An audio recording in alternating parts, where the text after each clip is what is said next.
Hola, ¿qué tal amigos? Soy Penny Oliva, estoy muy contenta porque estoy con la maximísima Gaby Damián, colaboradora de Cine Premier, escritora galardonada, bueno, toda extraordinaire, y está aquí para acompañarme en este pequeño lanzamiento de esta sección, cápsula, es un poquito indeterminada porque todavía no sé si es mensual, semanal, entonces por eso le llamé cachivache literario, ¿no? Es todavía como indeterminada, pero se trata de cada cierto tiempo, sorpresa, hacer recomendaciones de libros. ¿Por qué recomendaciones de libros? ¿Qué tiene que ver con el cine? Oh, Dios mío, a mí me gusta el cine, ¿por qué tengo que leer?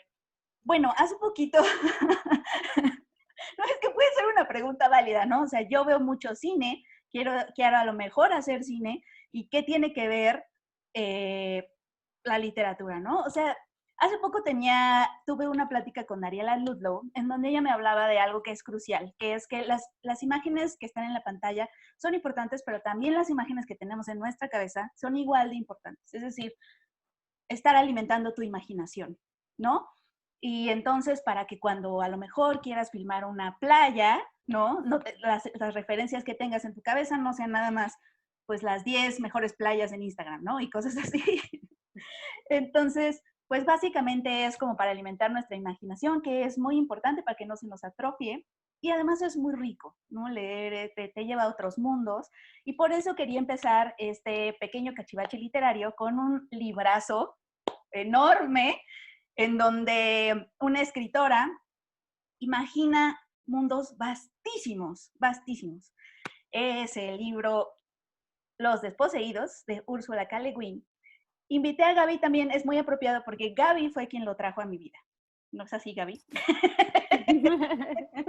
Sí, yo que siempre ando recomendando a Úrsula K. Le Guin cada que me dejan.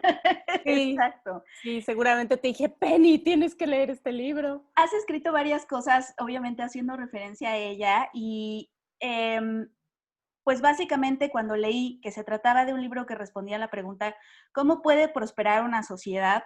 O ¿cómo sería una sociedad en donde no hubiera ni gobierno, ni leyes, ni posesiones? Nadie tiene nada, nadie es dueño de nada, más bien todos, se trata de compartir todas las cosas, todos los espacios, incluso las ideas, ¿no? Nadie es dueño de nada, es esta sociedad socialista anarquista que prospera en un planeta, y obviamente es un planeta que tiene pocos recursos, pero que se las arregla para que todo el mundo, para vivir en una sociedad igualitaria. A mí, desde que leí esa premisa, fue como, no, me explotó la cabeza. Dije, ¿qué es eso? ¿Cómo puede haber eso? Y pues, para hacer mundos así, pues, ¿qué tipo de mentes tan sensible, tan enorme? ¿Qué manera de escribir, obviamente, de Úrsula, pero también qué manera de pensar, ¿no? Y de imaginar. Entonces, ¿quién es Úrsula K. Le Guin? Gaby, cuéntanos.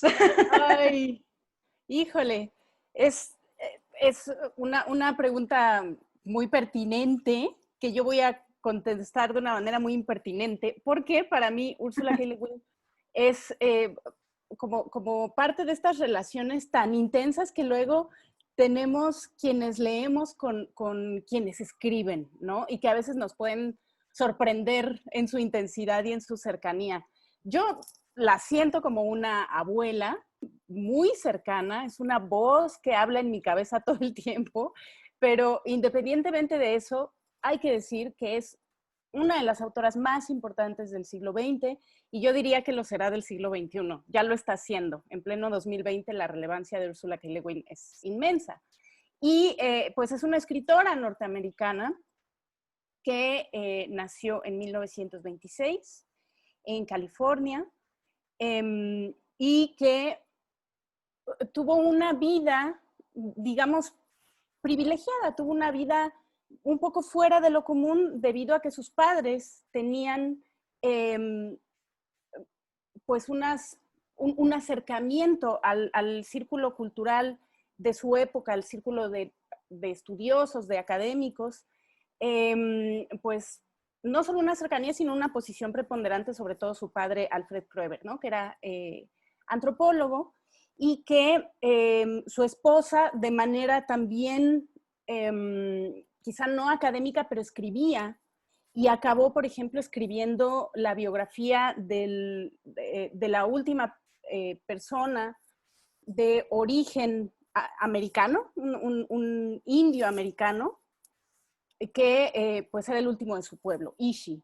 Ishi era su nombre, el nombre que él dio, que en realidad no era su nombre. Ishi significa hombre, pero fue el nombre que les dio a los antropólogos, ¿no? Y eso ya dice mucho y es algo que vamos a ver en todas las novelas o en todo el trabajo de Úrsula, ¿no? Entonces, a partir de esta familia tan singular en la que sus padres tenían un acercamiento y una sensibilidad precisamente a otras realidades, a otras culturas que se preocupaban por ver cómo había otros modos de vida distintos al de los hombres blancos occidentales o las sociedades occidentales, ¿no? De inmigrantes en Estados Unidos. Úrsula fue una niña que creció de manera muy estimulada por todas estas conversaciones que había a su alrededor, por sus hermanos que la dejaban participar en los juegos en igualdad de condiciones, etcétera, ¿no? Entonces, como que siempre fue una persona que tuvo voz y voto y luego pudo ir a la universidad a pesar de que pues era difícil que las mujeres fueran a la universidad en su época, pero ella fue a la universidad, fue a Radcliffe, que es una universidad bueno, era una universidad femenina, ¿no? Para que se educaran las señoritas. Estudió literatura francesa.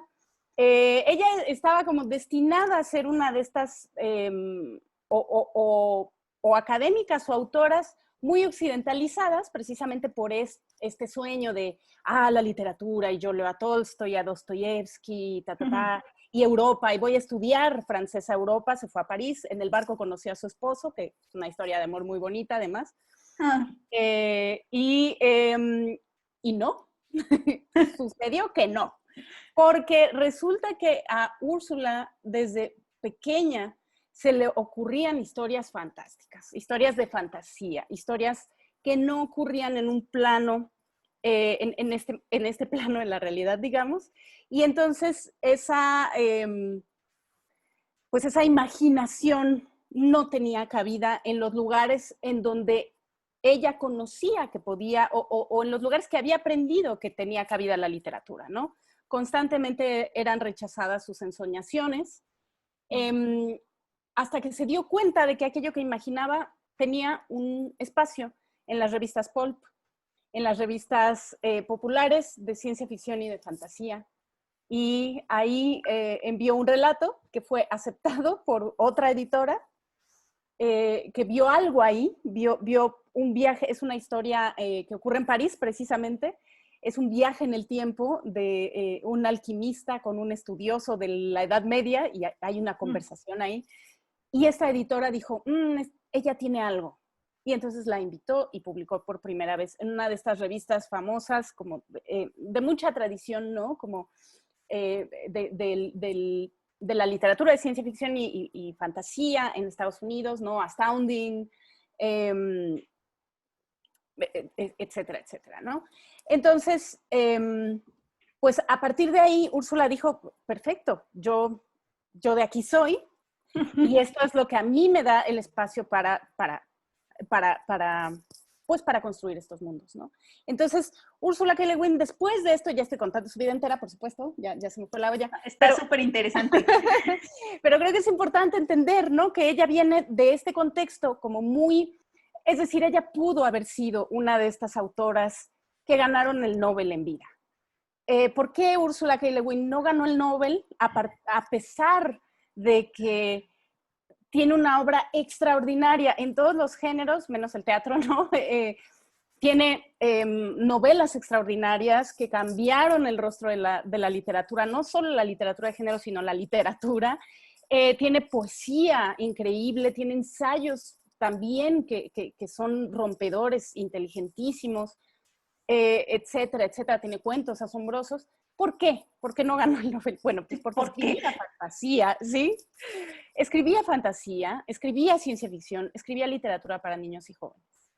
Y estas categorías literarias no tienen el prestigio que tiene la literatura adultocéntrica, eurocéntrica, anglosajona en su mayoría, que hablan o que hacen un retrato de la sociedad tal y como la vemos y que muchas veces es una representación un tanto resignada de la realidad. Y lo que Ursula K. Le Guin hace en sus novelas, como tú contabas al inicio de la charla, es justamente imaginar otras posibilidades para el mundo, en otros mundos, porque a veces es la mejor manera de hacerlo. Claro. A veces estamos tan cerca de los problemas que la mejor manera de verlos es irnos a otro planeta y verlos con la distancia suficiente para tratar de resolverlos. Y eso es lo que hace la ciencia ficción.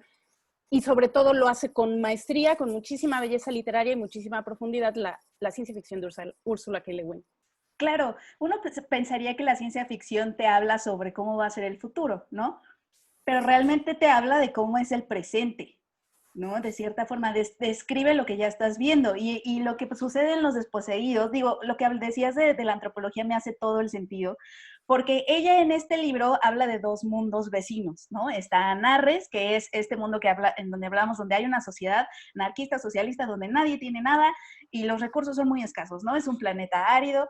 Al ladito está su vecino Urras, que es todo lo contrario, es abundante, ¿no? En sus recursos, agua, animales grandes, pero es un mundo pues, muy parecido al nuestro, en tanto que pues está compuesto de estados-naciones y hay capitalismo, es profundamente patriarcal, ¿no?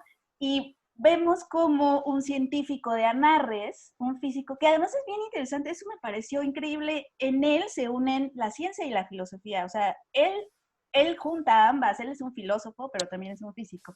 A veces pensamos que esas dos cosas están muy separadas, ¿no? Porque tenemos una idea de la filosofía muy extraña y sentimos que la ciencia no se tocan, ¿no? Lo cual ya en esta persona que se llama Shevek, ya empezamos a ver que ahí no, las cosas no son como creemos, ¿no? Él viaja a Urras, pues es una historia también como de primer contacto, porque la gente de Urras no, pues, o sea, saben, ¿no? Que existe esa civilización que se fue para allá, ¿no? Hace cientos de años, pero realmente no saben si sí triunfaron, si no, tenían estas ideas locas de todos iguales y no sé qué, pues váyanse a hacer su utopía allá. Entonces, pues realmente han estado desconectados, incomunicados, de pronto nada más exportan ciertas cosas, creo, sí, minerales, exacto, pero realmente no han visto como un testimonio de que existe esa sociedad y entonces llega este científico a hacer eso. Pero a lo que iba un poco es que o sea, a mí lo que me hizo sentir fue que a través de los ojos alienígenas, de cierta forma, de Shevek, ¿no? De esta sociedad en donde hay todo ya sabes, un Reforma con 1000 boutiques y que hay ropa para todo y él se siente asqueado porque dice, que ¿cómo puede haber tanta cosa para todo? No necesitábamos todo esto, ¿no? Y a través de sus ojos alienígenas vemos nuestro propio mundo y decimos, Dios mío, qué absurdos somos. Sí, es muy impresionante todo el extrañamiento. Bueno, que esto es como una de las, digamos, una de las definiciones teóricas de la ciencia ficción que hace Darko Subin, un teórico, es que la ciencia ficción produce este extrañamiento cognitivo, que es decir, vemos las cosas con la suficiente extrañeza como para poder pensarlas con detenimiento y analizarlas con detenimiento, ¿no? Entonces, ¿qué tal cuando Shevek ve los zapatos que usamos en Urras? Y voy a decir usamos porque somos Urras, ¿no? Definitivamente, aunque Terra, o sea, el planeta Tierra existe y es un momento sobrecogedor en la lectura, ¿no? Tragiquísimo, porque tú piensas, a lo largo de la novela, piensas que tú eres Urras, ¿no? Sí. Y de repente... No. No, existe Terra, existe. Es como, no, mi ciela, tú no eres Urras. Exacto, no, mi ciela, está Tierra y tiene unas broncas que, híjole. Sí. Entonces, ¿qué tal cuando llega Shevek a Urras y ve como todos los seres humanos del propietariado, que somos todos nosotros, desde luego, seamos de Terra o de Urras, todos los capitalistas, pues los que vivimos, aunque no seamos capitalistas o nos digamos anticapitalistas, los que vivimos dentro del propietariado, que es como lo llama Ursula K. Le Guin a este régimen, los que vivimos ahí, ¿qué tal los zapatos que usamos? Que son, ¿por qué se recubren los pies con piel de animal? Es justo la expresión, que es así como, nosotros en Anarres no tenemos animales y esta gente los convierte en fundas para sus pies. En zapatos, o sea, ellos nada más conocen peces, ¿no? Porque es una luna, ¿no? Es una luna, es como si nos fuéramos, si los inconformes de aquí nos fuéramos a la luna a construir una sociedad, vamos a depender mucho del planeta Tierra, pero demostramos que es posible construir allá una sociedad en la que con trabajo duro, igualitariamente repartido, podemos sobrevivir, ¿no? Entonces, es muy fuerte porque sí hay esta mirada ajena, sí construye una serie de posibilidades para quienes leemos, para el futuro, para nuestra manera de ver al mundo, ¿no? Por ejemplo, en la cuestión del lenguaje. El lenguaje, claro. No existen los pronombres posesivos. Por lo tanto, no existe el concepto de propiedad privada. Por lo tanto, no existe el concepto de violación. Claro, no te poseo, ¿no? Y como tampoco tengo poder sobre nadie, digo que también hay unas dinámicas de poder que Shevek va descubriendo, ¿no? Y cómo los humanos todo el tiempo estamos a nada de caer en castigos y levantar muros, aunque no tengan nombre, eso también es bien interesante, pero sí, como no existe la posesión, yo no puedo reclamar tu cuerpo, yo no puedo reclamar, o sea, me sorprende, porque incluso para uno puede sonar frío, ¿no? Pero me sorprende que a tu mamá no le dices mi mamá, en Anarres le dices la mamá, ¿no? No existen esos pronombres posesivos. Y al principio sientes como, ay, ¿por qué? No, ay, no, ya sabes. Sí. Pero es parte de, y me causa mucha curiosidad que, pues claro, imaginar otro mundo también es imaginar otro lenguaje. El lenguaje es el que forma nuestro mundo, ¿no? Y nuestra idea del mundo. Entonces, sí, ya de pronto ya no tienen sentido estas historias de ciencia ficción donde imaginamos mundos en donde hablan el mismo idioma, usan las mismas estructuras, las mismas palabras. Claro, es parte de lo mismo. Y creo que tiene que ver con este ojo de antropología que tú mencionabas, ¿no, Gaby? Totalmente, sí, es esta cosa de observarnos como especie, ¿no? Y establecernos en diálogo con la historia, con nuestra política, con miembros de la otra especie. Cuando Shevek va a la Tierra y convive con animales, y hay un animal en la casa que creo que es como un tejón, bueno, creo que es como un hámster, ¿no? Sí. Una mascota, sí. Y lo tiene, y se ven a los ojos y él le dice, hola, hermano, ¿no? Y le dice al hurón, creo que es un hurón, le dice, hola, hermano, porque se reconoce en el animal, ¿no? Sí. Entonces, digamos que esa es la posición de Ursula K. Le Guin ante la utopía, ¿no? Construye esta utopía en la luna de Urras, que es Anarres, ¿no? Porque se van estos locos odonianos, que serían algo así como unos anarquistas medio budistas, ¿no? Que dicen, mejor yo ya me voy de aquí, me largo porque esto está de la fregada, el propietariado, ¿no? Se van y construyen esta sociedad con mucho trabajo, duro, pero hay una nobleza en esa empresa,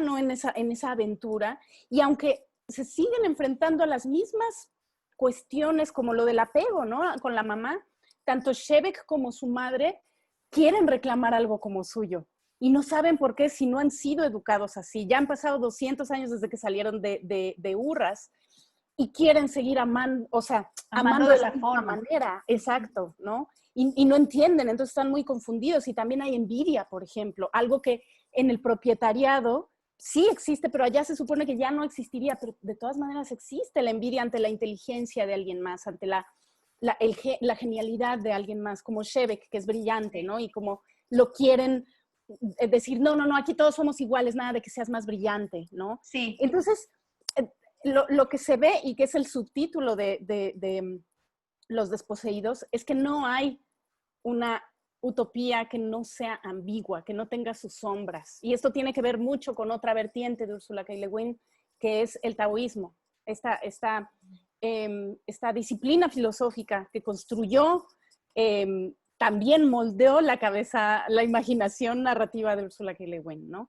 Entonces está, por un lado, el anarquismo, ¿no? Por un lado, el pensamiento anarquista pacífico, por otro lado, el budismo, el taoísmo, esta noción de equilibrio, de que nada es bueno o malo en su totalidad, sino que hay un juego de fuerzas que necesitan equilibrarse y que ante todo hay que tener compasión, ¿no? Ante nosotros mismos y ante las otras personas.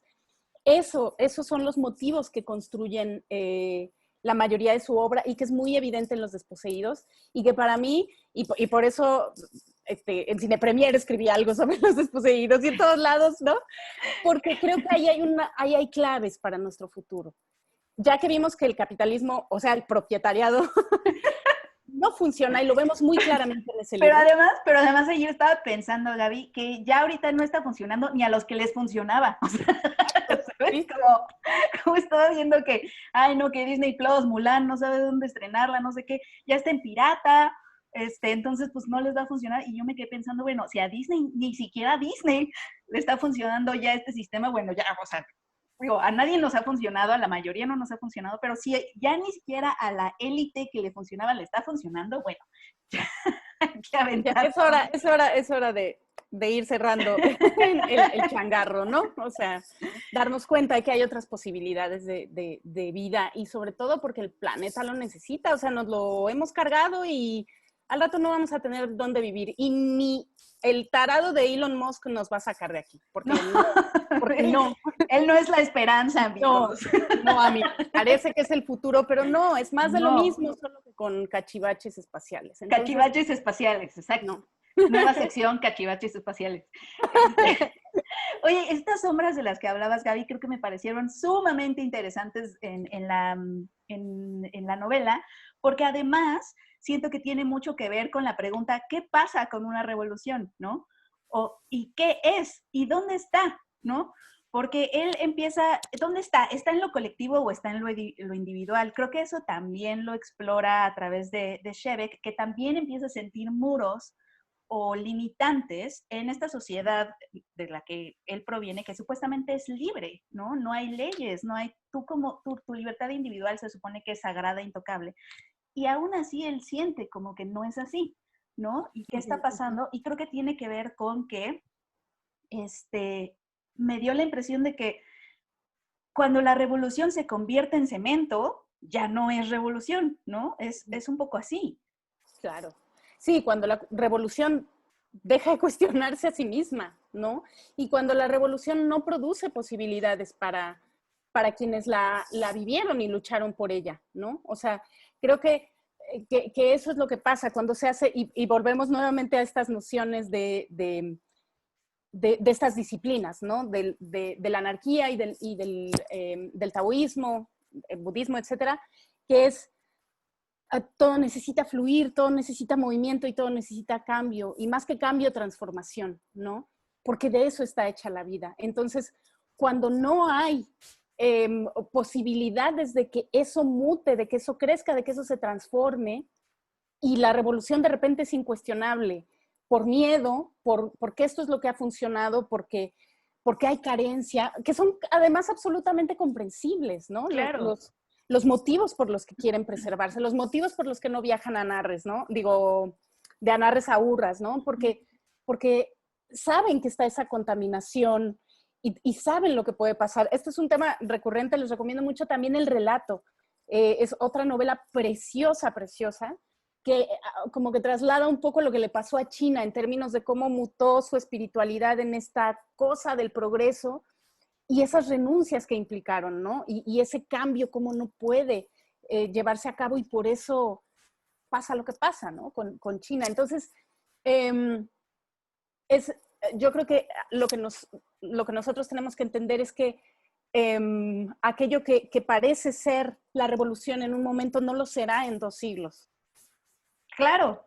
Forzosamente. Claro. Y entonces tenemos que seguir cambiando y tenemos que pensar colectivamente en estos términos de que formamos parte de algo más grande que nosotros, ¿no? O sea, tenemos que pensar en que somos parte de un planeta y cualquier cosa que hagamos modificará el rumbo de ese planeta y formamos parte de un sistema social que modificará el rumbo de cada una de esas personas también, y que en ese sentido la revolución se tiene que construir en colectivo, pero tiene que haber también una transformación personal hacia estos otros lugares, ¿no? Hacia la compasión, hacia la generosidad, hacia la conciencia de lo que implica y hacia la fortuna de lo que implica vivir en un planeta que sí tiene recursos y no en una luna horrible que no tiene nada, ¿no? O sea, vivimos en un paraíso y queremos destruirlo a costa de nuestros deseos individuales. ¿Qué pasa si nuestros deseos colectivos de repente tienden hacia preservar ese lugar en el que podamos vivir todas y todos, ¿no? Claro, y eso que decías de que la transformación tiene que ver con generosidad, con empatía, con estas cosas, o sea, qué difícil quererte transformar todo el tiempo porque queremos todo el tiempo llegar, ¿no? Es lo que queremos llegar y quedarnos y ya. O sea, no queremos seguir siendo agua, no queremos seguir siendo líquido, ¿no? Que la humanidad queremos ser cemento, avanzar tantito y petrificarte, ¿no? Eso es lo que queremos, a lo que le apuntamos todo el tiempo, ¿no? A las certezas, porque es eso, queremos certezas todo el tiempo para tomarlas así como ley sagrada y de ahí todas nuestras acciones de aquí a milenios. Pero estas cosas de las que hablabas, la empatía, la generosidad, no son cosas que puedes reglamentar, ¿no? Y que no se pueden petrificar, porque lo que das ahorita quizá no sea lo correcto de dar mañana y depende, ¿no? Somos contexto.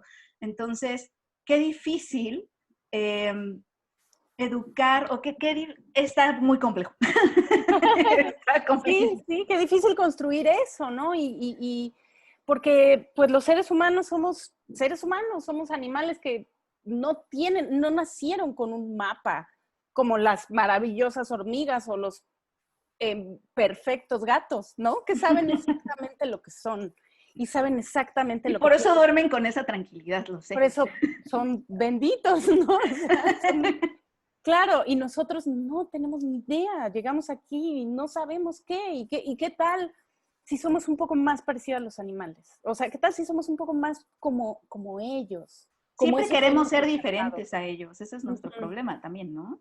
Sí, y sí lo somos, pero no necesariamente tiene que ser esta diferencia tan violenta y tan devastadora para el lugar en el que vivimos. Podría ser una diferencia más, y aquí introduzco el concepto del ecumen, ¿no? Que es finalmente quienes abogan por Shebek, ¿no? Y quienes salvan a Shebek, que es este deus ex machina fabuloso que Úrsula, y que los aliens, digamos, que no es esta visión de, ay, los aliens malos, piu, piu, piu, ¿no? El enemigo, ya. Armas.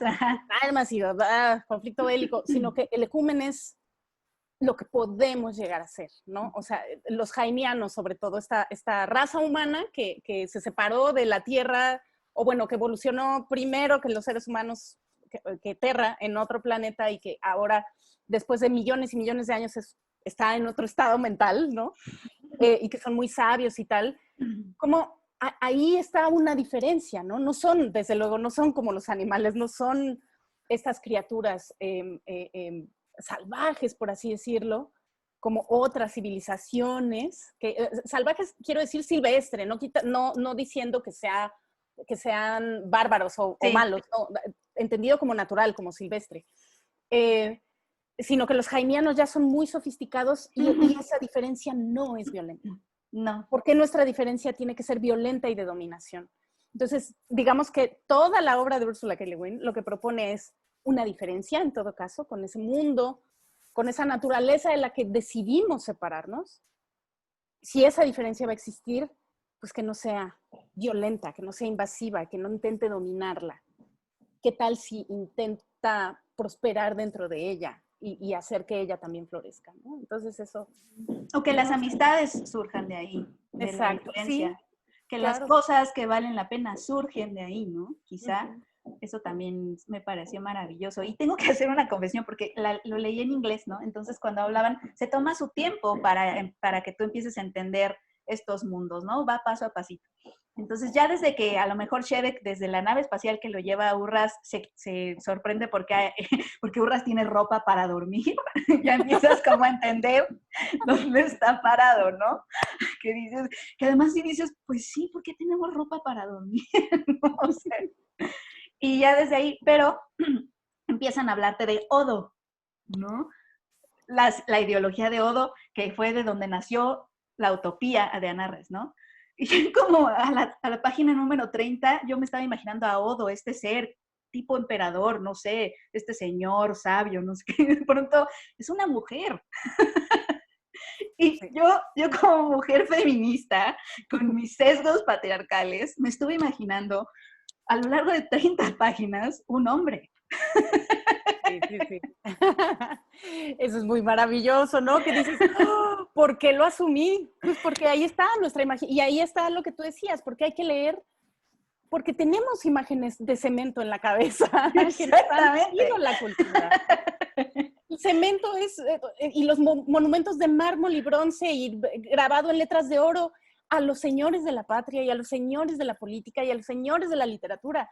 Y en el momento en que leemos, sobre todo cuando leemos mujeres, cuando leemos personas con otras experiencias, otras identidades, nos damos cuenta de que la vida puede fluir como el agua, ¿no? Y de Exacto. que la imaginación puede producir otras posibilidades para el mundo realmente, ¿no? Para nosotros mismos como personas que leen, ves eso y dices, wow, yo ya no quiero ser esta clase de persona en esta relación amorosa, por ejemplo, ¿no? Que es muy bonito también cómo se aborda el amor en Los Desposeídos. Es una cosa tremenda. Es que Ursula K. Le Guin es una filósofa, amigos. Eso Sí, es lo que pasa. O sea, es una escritora, pero además es una pensadora. O sea, sí. ¿qué le pasa? ¿Por qué es tan maravillosa? Muy Sí. maravillosa. Pero, oye, también antes de irnos, ¿por qué no tenemos adaptaciones fílmicas merecedoras? Ay, o sea, fíjense, Estudio Ghibli fue la única película mala que hizo cuando hizo su adaptación de Terramar, porque no la hizo Miyazaki. Esa fue una muy mala suerte que tuvo Ursula K. Le Guin, que había confiado en Estudio Ghibli porque cuenta justamente la clase de fantasía que cuenta Úrsula, por ejemplo, en los libros de Terramar y en otras novelas también muy bellas. Pero creo que sí hay o sea, no hay adaptaciones porque creo que también era un muy mal momento cinematográfico, y que además, o sea, no había ciertas posibilidades tecnológicas o a la ciencia ficción se le exigía cierto nivel de tecnología que tampoco las novelas de Úrsula proveían. Hicieron Avatar sin darle ningún crédito al nombre del mundo es bosque. James Cameron ahí se plagió, cabrón, perdón. El libro de Úrsula. Se plagió el nombre del mundo es bosque, que les recomiendo muchísimo, muchísimo, muchísimo que lean, por favor. Es como su respuesta a la guerra de Vietnam y es un libro descorazonador y maravilloso. Hay una buena adaptación que se hizo para la tele y en la que, y creo que el éxito radicó en que ella estuvo muy involucrada en la producción. Es de la novela La Rueda Celeste, que también es una novela muy buena, es muy divertida, cosa que no, que sí, dice Verónica Murguía, una gran, admiradísima escritora, amiga mía, que las novelas de Úrsula son como un cello, ¿no? Todo chun, chun, así como muy grave, muy, muy profundo. Y La Rueda Celeste es una canción de los Beatles. O sea, es eso, pero con un Increíble. espíritu muy, muy alegre. Es sobre la utopía, justamente sobre la construcción de nuestros sueños y las utopías. Y tiene una muy buena adaptación que pueden ver en YouTube, porque se hizo para la tele. Y la verdad es que les recomiendo que lean la novela. Sí, léanla, por favor. Sí. Sí, Porque no se ver la van a película imaginar. no es Sí, para no leer el libro. sí, o sea, está chida la película, porque, insisto, ella estuvo, pero no tenían mucho dinero, entonces los alienígenas no están tan padres, porque hay unos alienígenas por ahí, no están tan padres, entonces mejor lean el libro para que vean la descripción, que además es enternecedora. Entonces, ahí está, La Rueda Celeste, búsquenla en YouTube. Perfecto.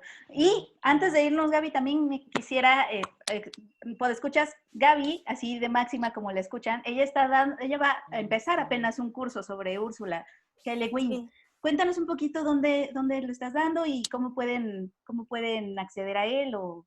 Pues la editorial Antílope, que tiene unos libros bellísimos, se los recomiendo muchísimo. Es una editorial mexicana independiente, comandada en su mayoría por mujeres, por escritoras muy notables. Isabel Zapata, Marina Sagua, Jasmina Barrera, Astrid López, César Tejeda.